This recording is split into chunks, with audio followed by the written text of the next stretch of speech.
네, 여러분 저 세 번째 시간 1101번부터 볼게요. 1101번. 비밀에 대한 설명. 1번. 비밀 분류의 원칙은 과도 또는 과수 분류 금지의 원칙, 독립 분류의 원칙, 보안과 효율 조화의 원칙. 보안과 효율 조화의 원칙은 보안의 원칙이죠. 비밀 분류의 원칙이 아니라. 그래서 이 보안의 원칙은 하나를 부죠. 알부조인데 알 사람만 알아놓은 원칙을 한정의 원칙이라도 하기 때문에 한정된 사람한테만 알리라는 거죠. 그래서 알부조 또는 하나를 부조, 보안의 원칙 알부조 또는 하나를 부조. 비밀 분류의 원칙은 외과 독립이죠. 외과 독립. 그래서 과도 과수 분류 금지 원칙, 독립 분류 원칙, 그다음에 외국 비밀 존중의 원칙이 있습니다. 그래서 틀렸고요. 보안의 원칙, 비밀 분류의 원칙, 보안의 원칙 알부조, 하나를 부조. 비밀 분류의 원칙, 외과 독립 이렇게 좀 다릅니다. 이번에 비밀은 그 자체의 내용과 가치의 정도에 따라서 분류해야 한다는 원칙. 다른 비밀하고 연관 짓지 말고 독립 분류 원칙이죠. 과도, 과수 분류 금지 원칙이 아니라 독립 분류 원칙이고요. 외과 독립의 독립 분류 원칙. 자, 3번에 A 경찰서 경비과에서 생산한 중요시설 경비 대책이라는 제목의 비밀 문건은 보안과가 왜 나와? 이게 딱 이런 거죠. 그러니까 어떤 비밀 같은 거 다루는 부서에서 다 비밀 분류를 하느냐? 그렇지 않죠. 이게 기본적으로 생산부서에서 비밀 분류하는 것이 원칙입니다. 그래서 보안법 규정이 어떻게 되어 있냐면 비밀의 분류 또는 재분류는 비밀의 분류 또는 재분류는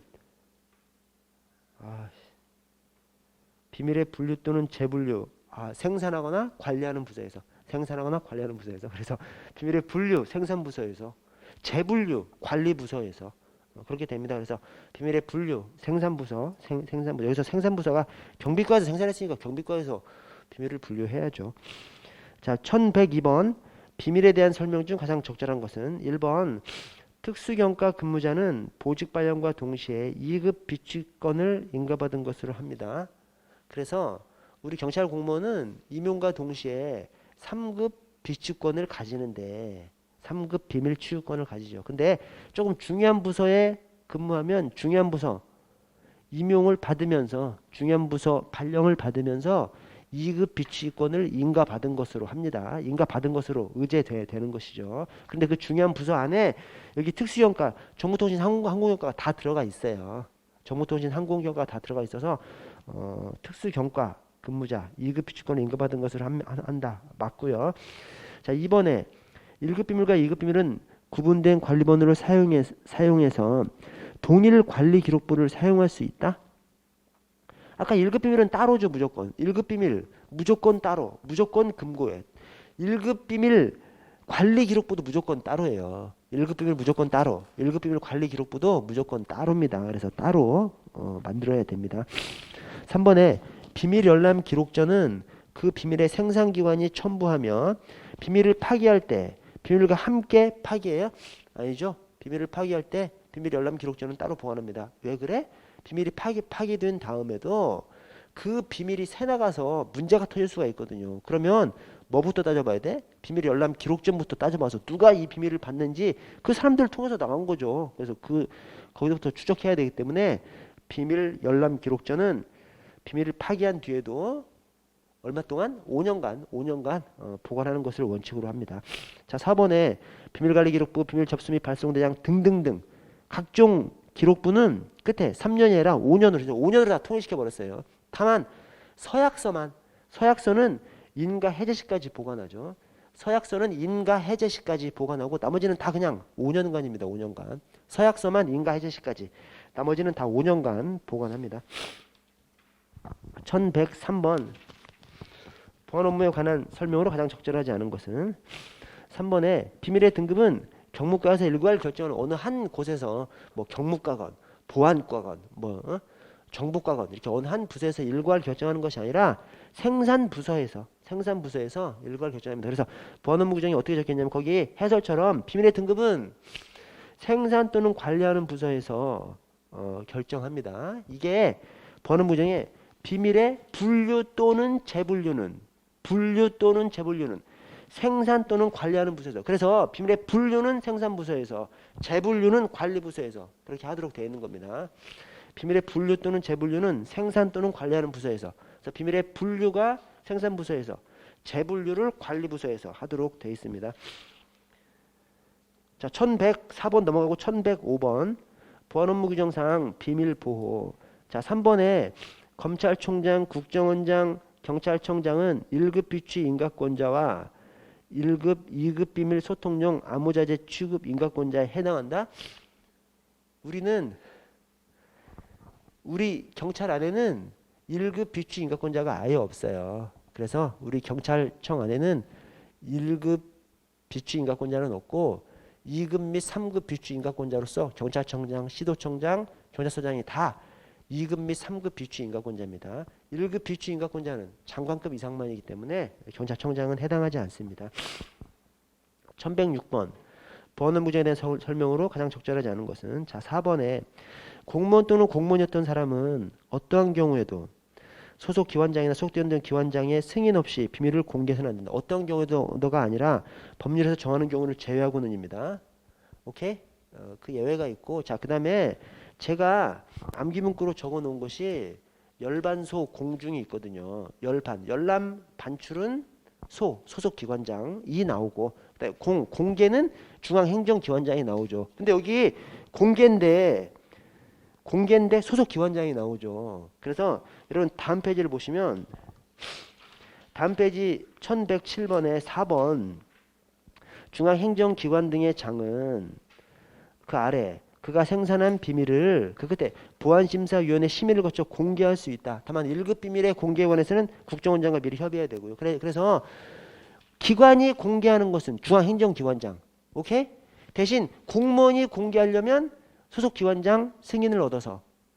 오케이? 공개가 다 공중, 다 중앙행정기관장이 아니라 별도의 조항에서 2항, 3항, 별도 3항에서 공무원 개인이 공개하려고 하면 소속기관장 승인을 받아서. 그래서 그냥 무조건 공중이 아닙니다. 그래서 열반소 공중인데 열람 반출에는 소속기관장이 나와요. 여러분 소속기관장이라고 하면 뭐냐면 경찰서장, 시도청장, 경찰청장이 다 소속기관이에요. 그리고 주로 소속기관장의 뜻은 여러 가지인데, 경찰청에 소속기관하면 시도청장하고 경찰서장이죠. 근데 경찰서장이 소속기관하면 시도청장하고 경찰서장인데, 그냥 경찰 공무원을 중심으로 소속기관하면 경찰서, 경찰서장, 시도청장, 경찰청장이 되는 것이죠. 오케이? 소속기관이라는 것이 중앙행정기관을 중심으로 해서 소속기관이라고 얘기하기도 하고, 공무원을 중심으로 소속기관을 얘기하기도 하니까, 어쨌든 소속기관은 경찰서장, 시도청장까지 포함하는 개념입니다. 근데 중앙행정기관장은 딱 경찰청장 하나예요. 우리 치안에 관한 중앙행정기관장 경찰청장 하나입니다. 오케이? 자, 그래서 열반소 공중, 열람 반출에는 소속기관장이 나와요. 근데 공개는 중앙행정기관장이 나오는데, 모든 공개가 아니라 기관에서 공개할 때는 중앙행정기관장이 공개할 수 있는 거죠. 근데 공무원이 공개하려고 할 때는 소속기관장 승인을 받아서. 그것이 이제 앞쪽에 나오는 것이 경찰 공무원이 공개하려고 할 때는 소속기관장 승인을 받아서 해야 되는 것이고, 대신 뒤쪽에 기관에서 공개하려고 할 때는 중앙행정기관장이 공개할 수 있고, 그렇게 구분을 좀 해 주십시오. 저 1108번 볼게요. 1108번 보안업무 규정. 자, 1번에 각급 기관의 장은 둘째 줄 비밀관리기록부를 작성해서 갖춰둬야 합니다. 자, 다만 2급 이상 비밀관리기록부는 따로 작성해서 갖춰둬야 돼. 따로 해야 되는 것이 뭐죠? 1급이죠. 1급 비밀 따로 보관해야 되고, 1급 비밀관리기록부도 따로 2, 3급하고 따로. 그래서 1급 비밀관리기록부. 자, 2번에 그 생산자가 특정한 제한을 하지 아니한 것으로서 해당 등급의 비취 인가를 받은 사람이 공용으로 사용하는 경우 1급 비밀의 일부 또는 전부 돼서 모사, 타자 등등 아래 원형을 제한하는 행위를 할 수 있다. 맞습니까, 여러분? 1급 비밀하고 2, 3급 비밀하고 이 복사 등등 원형을 제한하는 행위를 하는 것이 1급 비밀하고 2, 3급 비밀하고 나눴어. 어떻게 하냐면 1급 비밀은 생산자의 허가를 받은 경우, 2, 3급 비밀은 생산자가 특정한 제한을 하지 아니한 것으로서, 그러니까 생산자가 특별히 금지만 해놓지 않았으면 2, 3급 비밀은 복사, 공용 목적으로 복사 등등 할 수 있는 것이죠. 1급 비밀은 생산자의 허가를 받아서. 그래서 그 표현을 숙지해 주셔야 됩니다. 1급 비밀은 생산자 허가를 받아서, 2급 비밀은 생산자가 특정한 제한을 하지만 않았으면 공용 목적으로 복사 등 원형을 재현하는 행위를 할 수 있습니다. 그래서 1급 비밀은 생산자 허가를 받은 경우, 2급, 3급 비밀은 생산자가 특정한 제한을 하지만 않았으면, 그러니까 2, 3급 비밀이 훨씬 더 범위가 넓은 거죠. 1급 비밀은 생산자 허가를 받아야 되고 그래야 복사 등 할 수 있는 것이고, 2, 3급 비밀은 생산자가 특별한 제한만 하지 않았으면 복사 등 할 수 있는 것이고요. 그 구별을 좀 해 주십시오. 자, 3번에 비밀 취급 인가를 받지 아니한 사람에게 비밀을 열람하거나 취급하게 할 때는, 열람이네요. 열반소. 그 밑에 소속 기관장이 그 아래 보완 조치를 해야 됩니다.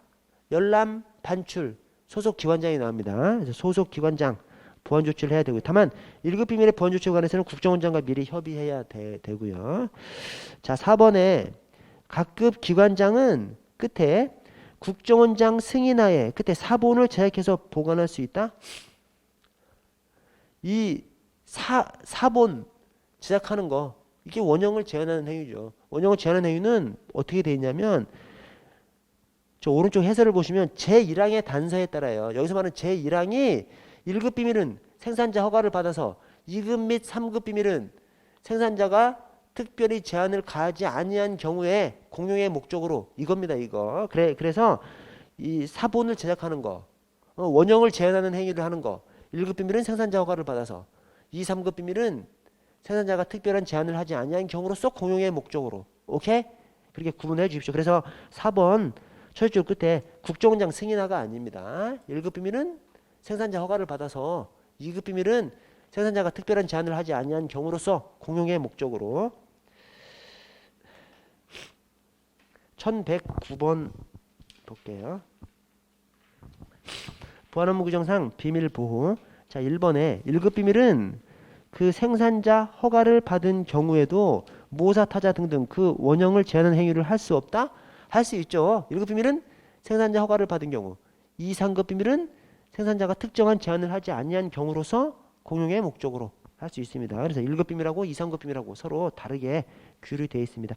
자, 4번에 비밀은 보관하고 있는 시설 밖으로 반출해서는 안 돼요. 다만 공무상 반출이 필요할 때는 소속 기관장, 열반소, 열람, 반출, 소속 기관장이 나옵니다. 열반소. 자, 문서 관리 넘어갈게요. 1110번. 행정업무의 운영 및 혁신하는 규정. 자, 1번에 업무 관리 시스템이란 행정 정보를, 맨 끝에 통합한 시스템. 이게 뭐 행정정보 시스템이에요. 업무 관리 시스템이 아니라. 그래서 이 무슨 시스템, 이 행정 업무의 운영 및 혁신하는 규정에서 무슨 시스템, 이 시스템 세 가지가 다 말뜻이 그냥 그대로 그 안에 그냥 다 있습니다. 그래서 이게 업무관리 시스템이 아니라 행정정보 시스템이에요. 행정정보 시스템, 행정정보를 통합한 시스템, 행정정보 시스템이에요. 해설을 보시면 업무관리 시스템은 업무 처리의 모든 과정을 아래 전자적으로 관리하는 시스템. 업무관리 시스템이요. 그냥 업무 처리의 모든 과정을 관리하는 시스템, 전자적으로 관리하는 시스템. 그래서 그 말이 그냥 거기에 그냥 똑같이 그냥 들어가 있다. 이것을 연상해 두시면 되겠습니다. 그래서 시험장에서 조금 이상하면 틀린 것으로 생각하시면 되겠습니다. 자, 2번에 문서는 수신자에게 아래 도달됨으로써 성립해, 성립이 있고 효력이 있는, 효력 발생이 있는데, 성립은 결제함으로써 성립하고 효력은 도달함으로써 효력을 발생. 그래서 여기 수신자에게 도달됨으로써 효력을 발생하면 성립하는 것이 아니라, 자, 다만 공고 문서는 아래 끝에 공고 등이 있은 날로부터 5일이 경과한 때에 성립한다가 아니라 효력을 발생합니다. 그래서 행정업무의 운영 및 혁신하는 규정상 공고 문서의 효력 발생은 5일이 경과한 때에. 그 다음에 다음 페이지에 나오는데요. 어디에 나오냐? 행정절차법상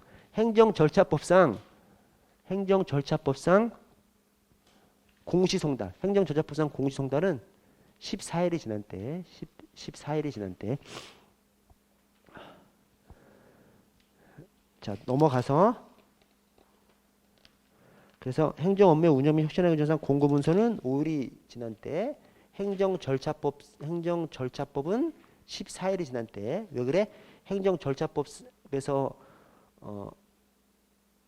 이게 공시하는 것은 인허가 관련된 거, 인허가의 취소 뭐 이런 거 엄청 중요한 것들을 합니다. 그러니까 국민의 권리 의무에 훨씬 더 중대한 영향을 미치니까 좀 더 길게 잡아놓은 것이고요.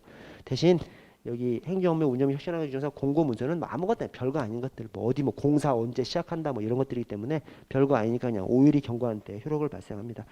자, 1111번 행정업무 운영 및 혁신하는 규정상 공문서. 여러분 아래 박스를 한번 해설의 박스를 한번 보시면 법규문서가 각종 법률 법규명령 관련된 문서가 법규문서고 행정규칙 문서가 지시문서예요. 알아두셔야 됩니다. 이거 자 법규문서 각종 뭐 법규명령 등등 지시문서가 행정규칙 훈령 지시해규 일명령 등으로 지시하는 문서가 지시문서입니다. 자 맨 밑에 민원문서가 민원인이 행정기관의 인허가 그 밖에 처분 등을 요구하는 문서, 즉 일반적인 국민의 문서가 민원문서예요. 일반 문서는 이런 것들에 속하지 않는 것, 즉 기타 문서가 돼야 될 것이 일반 문서로 이름이 있습니다. 기타 문서가 돼야 될 것이 일반 문서로 이름이 있습니다. 그래서 국민이 인허가 신청하고 막 이런 것들이 일반 문서가 아니라 민원 문서라고 합니다. 그래서 인허가 등 신청하는 문서, 민원 문서, 기타 문서가 돼야 될 것이 일반 문서라고 숙지 좀 해주시고요. 자, 1112번을 보시면 자, 행정업무 운영 및 혁신하는 규정상 공문서. 자, 3번에 일반 문서란 민원인이 행정기관에 허가, 인가, 그 밖의 처분 등 이게 꼭 일반 문서일 것 같아. 근데 그렇지 않고 이거 민원 문서라고 이름을 지어놨어요. 인허가 등 신청하는 거 민원 문서. 일반 문서는 기타 문서를 일반 문서라고 이렇게 해놨습니다. 자, 1113번 문서 관리. 1번에 기한문에는 발의자와 보고자의 직위나 직급 압도는 이외에 발의자는 별 표시를, 보고자는 방패 표시를 합니다. 맞죠? 왜냐하면 발의자가 지금 이 공문서의 아이디어를 꺼낸 사람이지 않습니까? 그러니까 스타. 보고자는 청장 보고하러 들어가면 개 박살 나죠. 그러니까 방패 하나 들고 가야 되는 거지. 그래서 방패 표시를 하도록 해놨고요.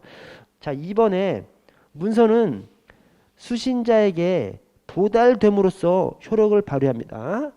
성립은 결제함으로써 결제권자가 결제함으로써 성립하고, 효력 발생은 도달됨으로써 효력을 발생하고요. 3번에 문서에는 음성정보, 영상정보 등이 수록되거나 연결된 바코드 등을 표시할 수 있습니다.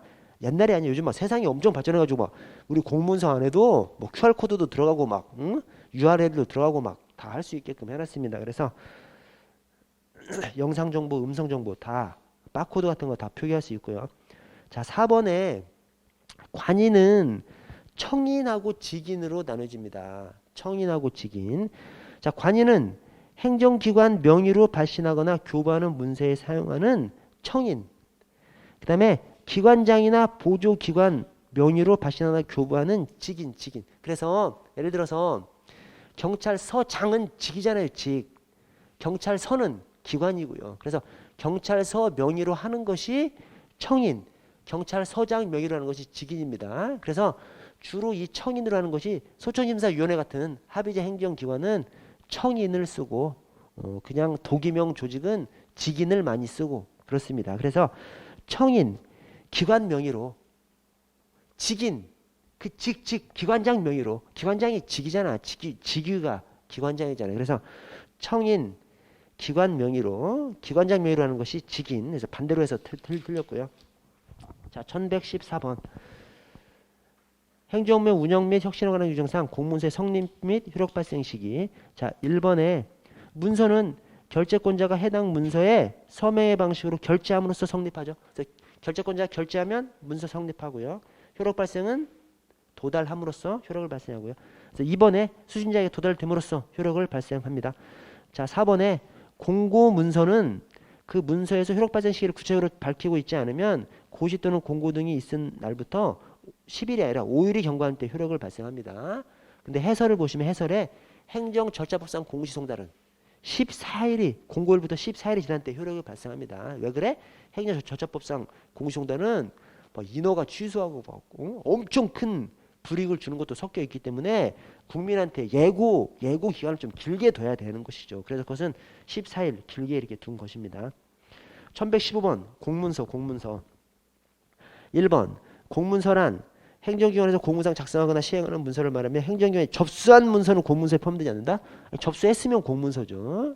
접수했으면 공문서입니다. 그래서 고소장을 제출했는데 제출받은 고소장을 내가 쫙쫙 찢어버려. 공문서 손괴되는 것이죠. 사문서 손괴가 아니라 공문서 손괴가 됩니다. 자, 경찰 홍보 1116번 넘어가고요. 1117번에 자, 경찰 홍보에 관한 설명이다. 가장 적절하지 않은 것은 자, 3번에 적극적 홍보 전략으로는 이 홍보 전략 안에 소극적 홍보 전략이 있고 적극적 홍보 전략이 있죠. 소극적 홍보 전략은 옛날의 홍보 전략이고 오늘날의 홍보 전략은 적극적 홍보 전략이죠. 자, 적극적 홍보 전략으로는 대중매체 이용, 언론 접촉 장려, 홍보와 타기능 연계, 비밀주의 벌써 아니지. 적극적 홍보가 아니잖아요. 비밀은. 그래서 비밀주의가 아니라 공개주의. 그다음에 공개 최소화가 아니라 비밀 최소화. 이런 것들이 적극적인 홍보 전략이고요. 소극적 홍보 전략은 그 반대고. 자, 4번에 협의의 홍보란 유인물 팜플렛 등 각종 매체를 통해서 개인이나 단체의 좋은 점을 일방적으로 알리는 활동. 협의의 홍보라고 합니다. 그리고 각종 홍보 전략 중에서 소극적 홍보 전략이 있고 적극적 홍보 전략이 있어요. 소극적 홍보 전략은 이 협의의 홍보에다가 언론 관계가 소극적 홍보 전략이죠. 언론 관계가 뭐야? 기자들이 물어보면 답변 정도 해주는 거. 그래서 이 협의의 홍보하고 언론 관계 정도만 소극적 홍보 전략이고 나머지는 전부 다 적극적 홍보 전략입니다. 그래서 협의의 홍보, 일방적으로 알리는 거. 언론 관계, 기자가 물어보면 답변해 주는 정도. 이 두 가지가 소극적 홍보 전략이고 그래서 협의의 홍보하고 언론 관계 이 두 가지가 소극적 홍보 전략이고 나머지가 다 적극적 홍보 전략입니다. 넘어가서 1118번 자 경찰 홍보 자 다의 크랜더는 경찰과 대중매체는 서로 얽혀서 범죄의 정의 자 범죄를 정의하고 뭐 해석하고 규정 짓고 이게 뭐야? 엘리트적 시각이잖아요. 엘리트 에릭슨. 그래서 이 엘리트라는 말이 나오면 경찰과 대중매체가 함께 엘리트 역할을 한다. 엘리트라는 말이 나오면 엘리트 에릭슨. 근데 엘리트라는 표현이 나오지 않아도 하는 짓이 엘리트 시각에서 해. 그러면 엘리트라고 떠올리실 줄 아셔야 되면서 엘리트 에릭슨 이렇게 숙제해 주시고요. 자, 마에 경찰과 대중매체는 서로를 필요하기 때문에 둘 사이 공생관계는 G 크랜던이죠. G 크랜던 여러분 써보세요. G 크랜던 G 크랜던 딱 보면 공생이죠. 공생 그죠? 이 G가 없어도 공생 딱 뒤집은 것 같아. 그래서 딱 보고 있으면 그냥 공생 그렇게 연상을 시켜 주십시오. 그래서 에릭슨 엘리트 네, G 크랜던 공생 자 그다음에 하나 더 있는 것이 경찰과 대중매체 관계는 단란하고 행복스럽지는 않아도 오랫동안 지속되는 결혼 생활에 비유한 사람 R 마크 결혼 생활은 마크 결혼 생활의 마크 결혼 생활은 방어하는 거예요? 어쨌든 간에 그렇게 좀 연상을 시켜주십시오. 결혼 생활의 마크 결혼 생활은 마크 이렇게 좀 연상을 시켜주십시오. 그래서 단란하고 행복스럽지 않더라도 오래 지속되는 결혼 생활에 비유한 사람은 마크 R 마크 1119번 지역사회 내 경찰, 공사기관 그리고 각 개인이 그들의 공통된 문제, 욕구, 책임을 발견하고 지역사회 문제 해결과 적극적인 지역사회 프로그램을 위해 공동으로 노력하는 것 이게 뭐예요? 다 어우러지는 것이죠. 지금 저 3번의 지역 공동체 관계입니다. 이 3번의 지역 공동체 관계가 딱 그냥 지역사회 경찰활동이랑 똑같아요. 지역사회 경찰활동에서 경찰과 대중매체 또는 경찰과 언론 등과의 관계가 이 지역 공동체 관계입니다. 자, 하나 좀 더 떠올려 주셔야 되는 것이 어디엔가 있어요. 어디엔가 지문에 있기는 한데 기업 이미지식 경찰 홍보라는 홍보가 있죠. 기업 이미지식 경찰 홍보는 경찰이 더 이상 치안에 독자적인 주체가 아니라고 보죠. 즉 민간 치안하고 경쟁하는 조직으로 경찰을 이해해서 포도리 포순이 같은 경찰 상징물을 제작함으로써 국민의 마음을 얻으려고 하는 것, 이것을 갖다가 기업 이미지식 경찰 홍보라고 합니다.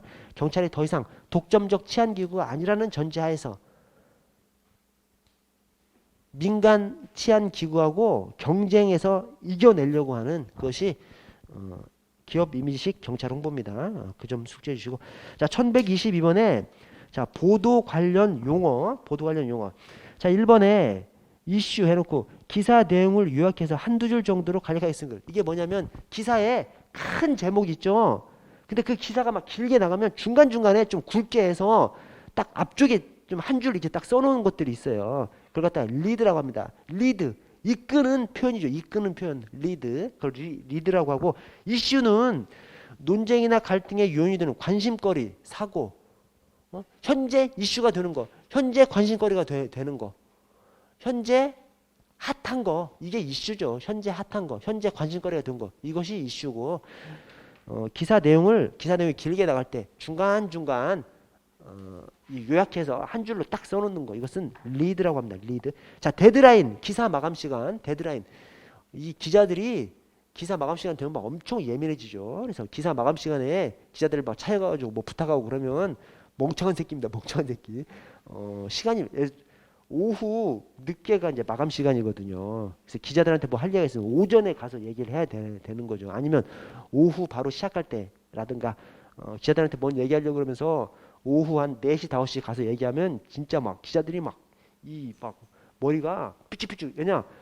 마감 시간까지 못 내면 기자들도 막 편집국장한테 막 박 터지거든요. 그래서 이 데드라인, 우리 경찰이 홍보 활동을 할 때 기자들의 데드라인을 감안해서 홍보 활동을 해야 되는 것이죠. 데드라인을 피해서 기자들한테 얘기를 해야 되는 것이죠. 그래서 기자들한테 얘기할 때는 아침에 얘기하든지 아니면 데드라인 끝난 다음에 술 한잔 하면서 얘기하면 최고죠. 왜냐? 오후 한 대여섯 시가 뭐 4시, 5시, 6시 이 사이가 이제 데드라인입니다. 여러분 제가 정확하진 않아요. 그냥 오후 늦게쯤이 데드라인이에요. 그 시간이 지나면 이제 최고로 자유로운 시간인 거죠. 기자들한테. 그래서 기자들한테 뭔 얘기를 하려면, 기자들한테 어떤 홍보 활동을 하려면 그 데드라인을 피해서 해야 되는 것이죠. 자, 엠바고, 어느 시한까지 보도하지 않을 것을 전제로 자료 제공이 이루어지는 관행. 그래서 우리가 어떤 행사를 하는데 그 보도자료를 낼 때는 미리 내야지.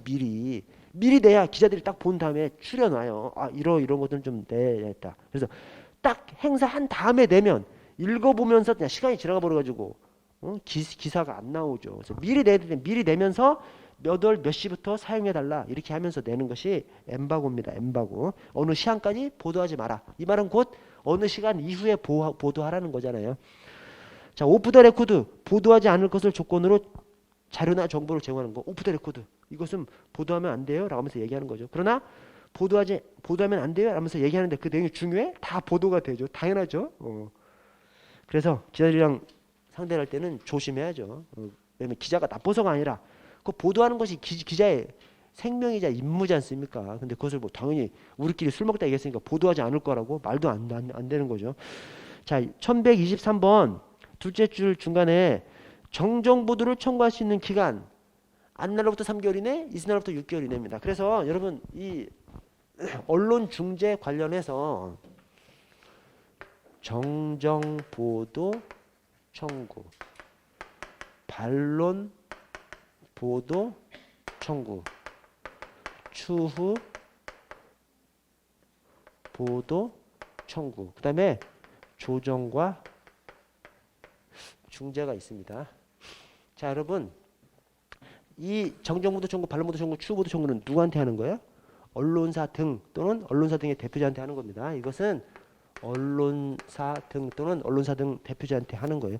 표현이 어떤 서술에는 언론사 등한테 한다고 되어 있고 어떤 서술에는 언론사 등의 대표자한테 한다고 되어 있습니다. 즉 보도한 그 기관한테 직접적으로 하는 것이 정정보도 청구, 반론보도 청구, 추후보도 청구입니다. 그러면 언론중재위원회는 왜 있어? 이거 하려고 있는 겁니다. 조정과 중재가 이것이 언론중재위원회에다가 이제 하는 것입니다.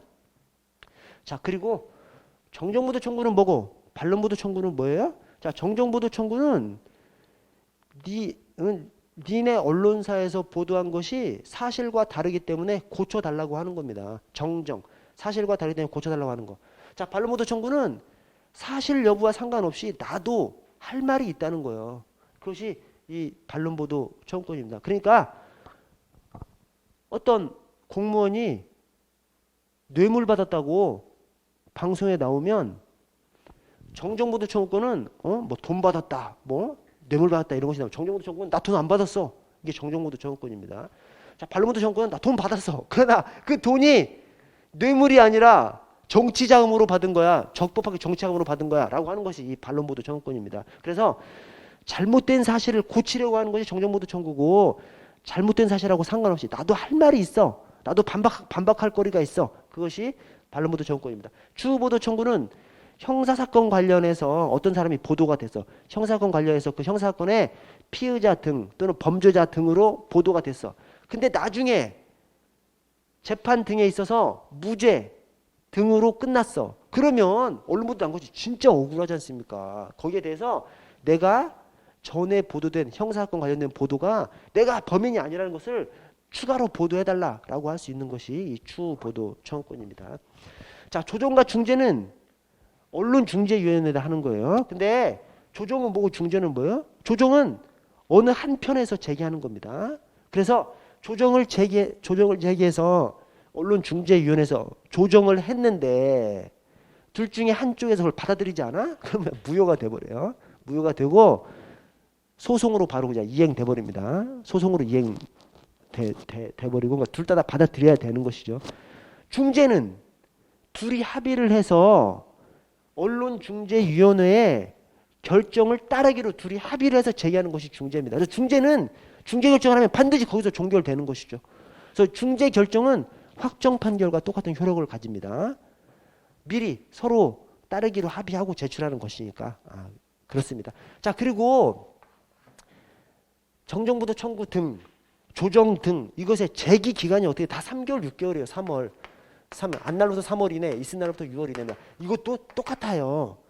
다만 정정보도 청구 등을 거쳐서 조정 중재를 들어갈 때는 협의가 불성립된 날로부터 14일 이내 제기해야 돼요. 그래서 우리가 이제 주로 지문에 나오는 것이 협의 불성립된 날로부터 14일 이내 이것만 나옵니다. 주로. 근데 원칙은 그것이 아니에요. 원칙은 조정 중재도 3개월 이내, 6개월 이내예요.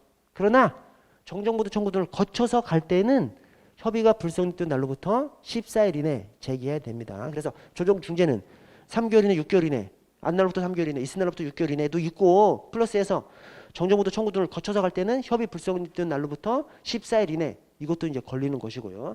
자, 그리고 언론중재위원회가 40명 이상 90명 이내로 구성하죠.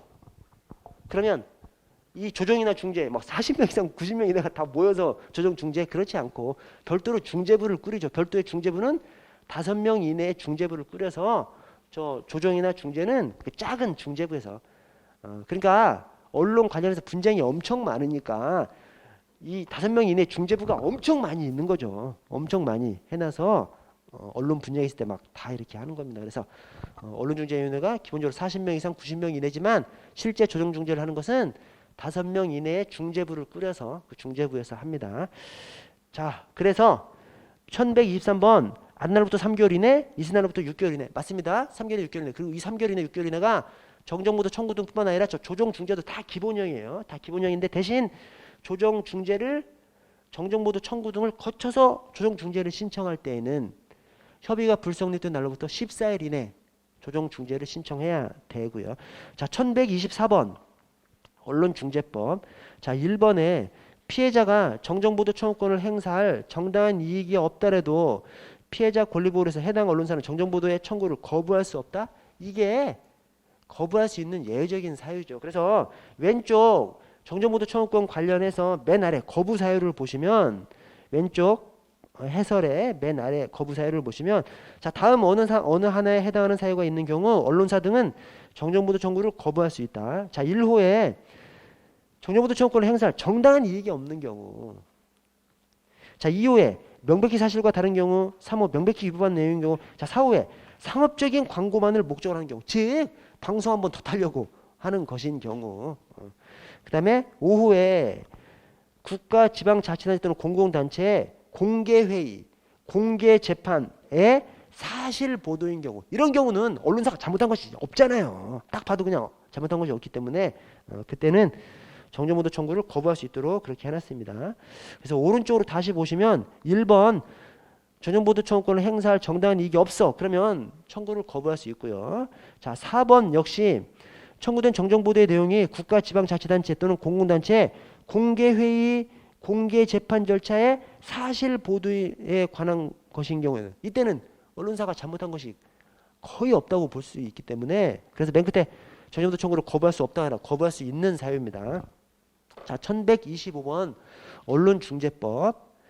자, 첫 번째 점에 사실적 주장에 관한 언론 보도가 진실하지 아니함으로 인해서 피해를 입은 자는 당해 언론 보도가 있은 날로부터 있음을 안 날로부터 3개월이네. 안 날로부터 3개월, 있은 날로부터 6개월. 그래서 안 날로부터 3개월 이내, 당해 언론 보도가 있은 후 6개월 이내 정정 보도를 청구할 수 있습니다. 자, 두 번째 점에 정정보도 청구를 받은 언론사 등의 대표자는 며칠 내 수용 여부 통지를 발송해야 돼요. 3일 내 속전속결하도록 되어 있습니다. 왜냐? 언론 보도가 한 번 나가면 당사자는 미쳐버리죠. 당사자는 미쳐버리기 때문에 사람들의 그 언론 보도를 본 사람들의 이 뇌가 굳어버리기 전에 빨리 정정 보도 할 수 있도록 그래서 속전속결하도록 했습니다. 그래서 3일 이내 수용 여부 통지를 발송해야 되고요. 세 번째 점에 정정보도 청구를 수용할 때는 언론사 등이 정정보도 청구를 수용할 때에는 그 아래 청구를 받은 날로부터 7일 내 정정보도문을 방송하거나 게재해야 됩니다. 3일 내 수용 여부 통지를 발송해야 되고 7일 내 방송 게재해야 되고 3일 7일 자, 1126번 27번 넘어가고요. 28번 언론중재법. 자, 4번에 사실적 주장에 관한 언론 보도 등으로 인해서 피해를 입은 자는 그 보도 내용에 관한 반론 보도를 언론사 등에 청구할 수 있습니다. 자, 반론 보도 청구는 언론사 등의 고의 과실이나 위법성을 필요로 해 방송이 됐는데 고의 과실이나 위법성을 어떻게 입증해요? 그래서 정정보도 청구는 사실이 아닌 것만 입증하면 되는 것이고 반론보도 청구는 나한테도 반박거리가 있다 이것만 입증하면 되는 거예요. 그래서 고의 과실 위법성 필요치 않습니다. 그래서 언론중재법에 딱 못이 박혀 있어요. 고의 과실 위법성 필요로 하지 아니한다. 딱 그냥 못을 박아놨습니다. 그래서 만약에 언론중재 이것을 하면서 정정보도 등 이걸 규정하면서 언론사에 고의 과실 또는 위법성을 필요로 해놔버리면 언론중재 제도 자체가 무의미하죠. 무의미해. 일반인이 그걸 어떻게 입증하냐고요. 그냥 사실이 아니라는 것만 입증하면 정정보도 청구 이길 수 있는 것이고 또 나한테도 반박할 거리만 있으면 반론보도 청구 이길 수 있는 것이고 그런 겁니다. 자, 1129번 넘어가고 1130번 넘어가고 1131번 볼게요. 1131번.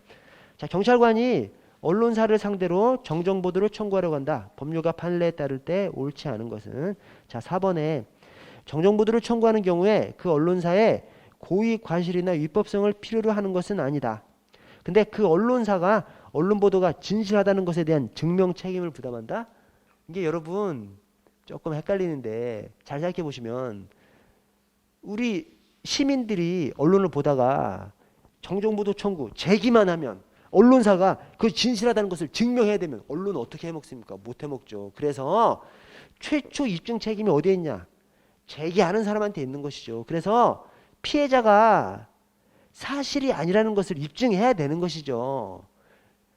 피해자가 먼저 입증하고 나면 언론사는 그 뒤에 그것이 사실이라는 것을 다시 입증해야 되는 것이죠. 그래서 기본적으로 그 해설을 보시면요. 굵은 글씨로 피해자는 언론 보도 등이 진실하지 아니하다는 데에 대한 증명 책임을 부담하죠. 그래서 피해자한테 먼저 증명 책임이 있는 것이죠. 그렇지.